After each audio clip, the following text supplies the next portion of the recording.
नमस्कार दोस्तों, स्वागत है आपका अपने YouTube चैनल यूपीएसएल क्रैकर्स के अंदर। नेक्स्ट लेक्चर स्टार्ट हो गया है अब। पिछले लेक्चर में हमने ट्रांसफार्मर को पढ़ा था, बेसिक ओवरव्यू पढ़ा था कि कैसे उसमें इंड्यूस्ड ईएमएफ होती है, कैसे सेकेंडरी पे टर्मिनल वोल्टेज मिलती है और ट्रांसफॉर्मेशन रेशियो क्या होती है। आज का क्वेश्चन इतना इंपॉर्टेंट क्वेश्चन है कि हर एक इलेक्ट्रिकल इंजीनियर को ये क्वेश्चन पता होना चाहिए और बेसिक ओवरव्यू के बाद ट्रांसफार्मर में यही पढ़ाया जाता है, ठीक है, कि why DC supply is not given to the transformer. यार ऐसा क्या है कि ट्रांसफार्मर को सिर्फ एसी सोर्स पे ही ऑपरेट कराते हैं, डायरेक्ट करंट नहीं देते। ठीक है ना, बड़ी सोचने वाली बात है यार। डीसी भी तो दे सकते हैं ट्रांसफार्मर को, फिर वो काम क्यों नहीं करता डीसी पे। ये क्वेश्चन जो है, जिस तरीके से आजकल पेपर बन रहे हैं जेई के, यूपी पीसीएल और यूपी मेट्रो में आने के बहुत ज्यादा चांसेस हैं। ये पूछा भी जा सकता है और अगर ये क्वेश्चन ना भी आया तो एक अच्छे इलेक्ट्रिकल इंजीनियर को ये क्वेश्चन पता होना बहुत जरूरी है, क्योंकि ये टॉपिक ही ऐसा है, बड़ा इंटरेस्टिंग टॉपिक है कि why DC supply is not given to the transformer. ठीक है, तो ट्रांसफार्मर में डीसी सप्लाई क्यों नहीं दी जाती, तो जरा पहले ध्यान से समझते हैं कि ट्रांसफार्मर में हम एसी सप्लाई क्यों देते हैं, डीसी क्यों नहीं देते।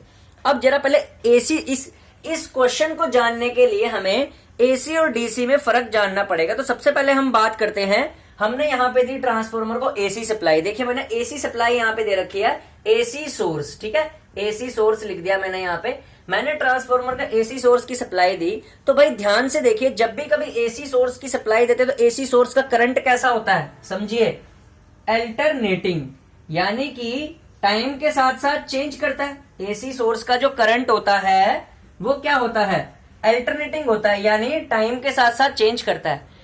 ठीक है, और इसका फ्लक्स कैसा होता है एसी सोर्स का, एसी सोर्स का फ्लक्स भी ऊपर वाला करंट का कर्व है टाइम के साथ साथ, और इस करंट से जो फ्लक्स जनरेट होता है वो कैसा होता है एसी सोर्स का, वो भी होता है अल्टरनेटिंग, यानी कि जो फ्लक्स जनरेट होता है एसी सोर्स से वो कैसा होता है अल्टरनेटिंग, यानी कि चेंज करता रहता है टाइम के साथ साथ चेंज। अब जरा Faraday law of electromagnetic induction पे नजर डालते हैं। Faraday law of electromagnetic induction क्या कहता है कि ईएमएफ को इंड्यूस होने के लिए, ईएमएफ इंड्यूस तभी होएगी जब d phi by d t होगा, यानी कि फ्लक्स टाइम के साथ साथ चेंज होगा। अब एसी करंट अगर टाइम के साथ साथ चेंज होता है तो उसका फ्लक्स भी क्या हो रहा है, टाइम के साथ साथ चेंज, यानी कि फ्लक्स टाइम के साथ साथ चेंज किसमें होता है, एसी करंट के फ्लक्स में। तो इसका मतलब हमारे पास इंड्यूस्ड ईएमएफ मिल जाती है। देखो यहां पे मिल गई ना, एसी सोर्स की वजह से हमें इंड्यूस्ड ईएमएफ मिल गई, क्यों, फ्लक्स टाइम के साथ साथ चेंज किया। यहां पे हमें क्या मिल गई, इंड्यूस्ड ईएमएफ। ठीक है, इंड्यूस्ड ईएमएफ मिली किसकी वजह से, इस rate of change of flux की वजह से। ठीक है, तो हमें इंड्यूस्ड ईएमएफ मिल गई। अब यही इंड्यूस्ड ईएमएफ का जो फ्लक्स होता है इस लो रिलेक्टेंस पाथ यानी कोर से मूव करता हुआ सेकेंडरी से लिंकअप कर जाता है ऐसे। ठीक है, इस इंड्यूस्ड ईएमएफ की वजह से म्यूचुअल इंडक्शन होती है, यानी यही फ्लक्स कोर के से घूमता हुआ सेकेंडरी के साथ लिंकअप करके इंड्यूस्ड ईएमएफ सेकेंडरी वाइंडिंग की पैदा कर देता है E2। ठीक है, यानी कि अल्टरनेटिंग करंट था तो फेरेडे लॉ फॉलो हुआ, क्योंकि देखिए एसी यहां पे लिख दो, AC current, AC current, AC I से रिप्रेजेंट कर दिया करंट को, एसी करंट फेरेडे लॉ को, फेरेडे नियम को फॉलो करता है, फॉलो करता है। ठीक है, और इंड्यूस ईएमएफ पैदा करता है, इंड्यूस्ड ईएमएफ पैदा करता है। ये पॉइंट बड़ा ध्यान रखने वाला है। ठीक है, एसी करंट फेरेडे के नियम को फॉलो करता है और इंड्यूस्ड ईएमएफ पैदा करता है। अब समझते हैं डीसी सप्लाई क्यों नहीं देते। डीसी सप्लाई इसलिए नहीं देते क्योंकि पहले कर्व समझ लेते हैं डीसी का। ठीक है, अब डीसी सप्लाई अगर मैं इसको दे देता, ठीक है, नेक्स्ट केस, अब सोर्स जरा हटा दो यहां से, सोर्स कौन सा लगा दो, डीसी का, बदल दिया मैंने। ठीक है, डीसी का सोर्स मैंने लगा दिया, डीसी का सोर्स मैंने यहां पे लगा दिया। अब क्या लगा दिया, डीसी का सोर्स।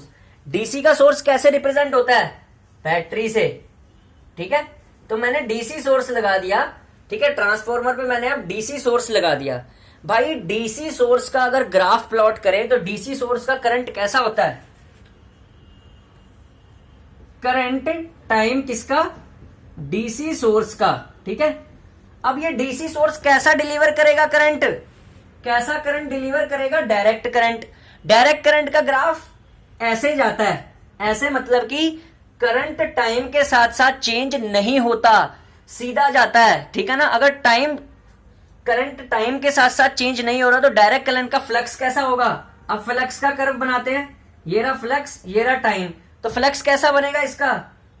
सीधा, टाइम के साथ साथ चेंज नहीं होगा। और अगर फैराडे लॉ का नियम क्या कहता है? ईएमएफ कब जनरेट होगी? जब फ्लक्स टाइम के साथ साथ चेंज होगा। लेकिन क्या डायरेक्ट करंट का फ्लक्स टाइम के साथ साथ चेंज हो रहा है? नहीं, कांस्टेंट फ्लक्स है। क्या है ये? कांस्टेंट फ्लक्स है, फाई से रिप्रेजेंट कर दिया मैंने, कांस्टेंट फ्लक्स है इसका। अगर इसका फ्लक्स कांस्टेंट है, टाइम के साथ साथ चेंज हो ही नहीं रहा, इसका मतलब ईएमएफ इंड्यूस क्या होगी? जीरो। समझ आई बात? अगर ईएमएफ यहां पे इंड्यूस ही नहीं हो रही, डीसी करंट से अगर ईएमएफ इंड्यूस हो ही नहीं रही, ईएमएफ यहां पे इंड्यूस हो ही नहीं रही, तो क्या म्यूचुअल इंडक्शन होगा? नहीं होगा। सेकेंडरी पे ईएमएफ जनरेट होगी? नहीं होगी, ये भी गायब हो जाएगी, ठीक है, ये भी गायब हो जाएगी। क्या सेकेंडरी करंट मिलेगा? नहीं मिलेगा। क्या टर्मिनल वोल्टेज मिलेगी? नहीं मिलेगी, सब गायब। और देखिए, अगर म्यूचुअल इंडक्शन हो ही नहीं रहा, फैराडे लॉ फॉलो हो ही नहीं रहा, तो ये जितनी सप्लाई वोल्टेज है ना पूरी, ये जितनी सप्लाई वोल्टेज है ना डायरेक्ट करंट की, ये सीधा इस पे लग जाएगी, सीधा इसके अक्रॉस चली जाएगी, ठीक है, सीधा इस पे लग जाएगी, क्योंकि अपोज करने के लिए इंड्यूस ईएमएफ तो है ही नहीं। क्यों? अगर फैराडे लॉ फॉलो नहीं हो रहा तो लेंज लॉ भी फॉलो नहीं होगा। अगर लेंज लॉ भी फॉलो नहीं हो रहा तो जितनी डीसी सप्लाई है सारी की सारी इसके अक्रॉस आ गई, ये फुल सप्लाई वोल्टेज वाइंडिंग्स को बर्न कर देगी, जला देगी। ट्रांसफॉर्मर क्या हो जाएगा इतनी हाई सप्लाई वोल्टेज से? ये देखो जलने का निशान बना दिया मैंने, फूक गया। ट्रांसफॉर्मर क्या हो गया? बर्न हो गया, ठीक है, ट्रांसफॉर्मर जल गया। इसीलिए ट्रांसफॉर्मर को कभी भी डीसी सप्लाई पे ऑपरेट नहीं किया जा सकता। इतनी कंसेप्ट से आपको कहीं किसी वीडियो पे मिल गया ना ये टॉपिक, उसी दिन से अपना चैनल बंद कर दूंगा। किसी ने समझाया हो आपको इस तरीके से, फिर यार क्यों नहीं सब्सक्राइब करते मेरा चैनल? आजकल पता है, आजकल मैं बताता हूं दुनिया में हो क्या गया। दुनिया जा रही है शॉर्टकट की तरफ को। शॉर्टकट कैसे?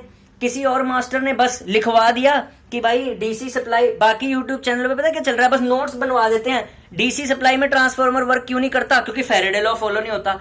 भाई समझाओ तो क्यों नहीं होता? समझाओ, कोई बताता है कर्व बना के ऐसे? किसने आपको मशीन, आपने कॉलेज में भी पढ़ी होगी, क्या आपके टीचर ने ऐसे कर्व बना के समझाई आपको मशीन? किसने समझाई? कोई भी नहीं समझाता, कोई भी नहीं समझाता, कोई भी नहीं। ऐसे ऐसे आता है इंटरेस्ट हमेशा किसी चीज को पढ़ने में, जब चीज को डिटेल में समझाया जाता है, ठीक है। बर्न हो गया ट्रांसफॉर्मर। डीसी सप्लाई इसलिए नहीं ट्रांसफॉर्मर को दी जाती क्योंकि उसमें Faraday law of electromagnetic follow नहीं करता, और transformer full supply DC voltage primary में लगने की वजह से बर्न हो जाता है। समझ आई बात? तो आप चैनल को सब्सक्राइब करें और मेरे इंटरेस्टिंग वीडियोस को लाइक करें, ठीक है। पूरी मशीन पढ़ाऊंगा और ऐसे पढ़ा, मैं तो कह रहा हूं मेरी वीडियो को सिर्फ आप एक बार देख भी लोगे ना, जिंदगी भर कंसेप्ट आपको याद हो जाएंगे। लेकिन कोई करने वाला है ही नहीं। क्यों? सब शॉर्टकट की तरफ भाग गए हैं। शॉर्टकट क्या? बट टीचर थोड़े से नोट्स लिखवा दे, समझना कोई चाहता ही नहीं, ठीक है ना। अब बाकी यूट्यूब चैनलों पे क्या हो रहा है? मास्टर आएगा, Faraday law of electromagnetic induction not follows that why transformer burns out this, और फिर बच्चे भी बस लिखने पे लगे हुए हैं। भाई मेरी बात सुनो, यही ज्ञान क्या आपकी किताबों में नहीं लिखा हुआ? ठीक है ना, यही ज्ञान आपकी क्या किताबों में लिखा हुआ? क्या वहां आपसे समझ लोगे? टीचर का काम होता है किताबी ज्ञान को काल्पनिक इमेजिनेशन तौर पे आपके दिमाग में डालना, वो कोई यूट्यूबर नहीं डाल रहा। मैं झूठ नहीं कह रहा। और एक और बात बता रहा हूं, कोई बंदा मेरी वीडियो को लाइक भी नहीं करता। अच्छा, जहां फालतू के नोट्स बन रहे हैं वहां पे 432 लाइक, 322 लाइक। अरे मेरे भाई, तरीका यही होता है समझाने का, ठीक है। तो आज आपको समझ में आ गया होगा कि ट्रांसफॉर्मर डीसी पे काम क्यों नहीं करता। चैनल सब्सक्राइब करना, नेक्स्ट वीडियो भी देखना ना भूलना। आइडियल ट्रांसफॉर्मर क्या होता है वो समझाऊंगा। Thank you.